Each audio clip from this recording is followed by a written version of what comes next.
And remember, there are no stupid questions, just stupid people. Kidding. Happy Wednesday, everybody. Chris back from Wedding Entertainment, and we are taking your viewer questions. One of the questions we get a lot of is, how do you ensure good communications between yourself, your vendors, and your venue?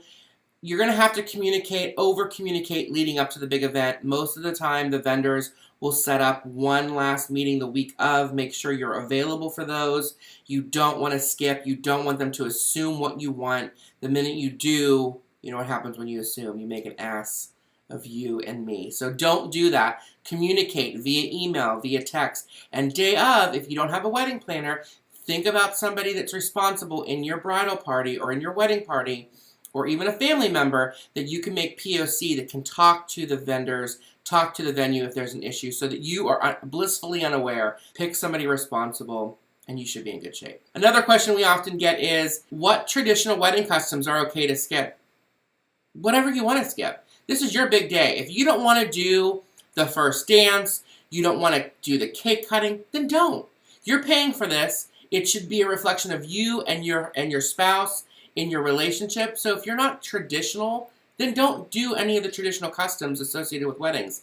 No one's going to be hurt. They probably know enough about you that you're not conventional anyway, so that they don't expect you to do such things. Another question we get is about save the dates and invitations.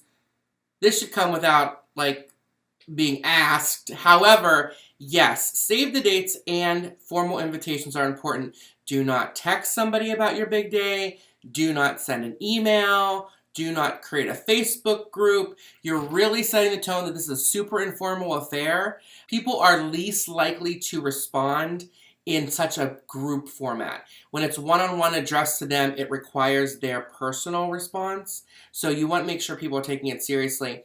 Save the dates. Depending upon when your wedding is happening, you'll want to send them as soon as possible. But especially if you're doing like a destination wedding, like I'm doing, you want to send them out. I gave people 6 months advance notice because that's a lot of mountains to move in a short amount of time to make sure that they're able to be there for us.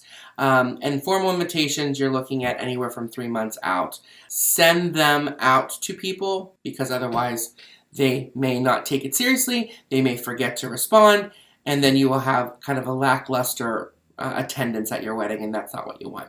But for more tips like this, check out our link below, and we will see you next week.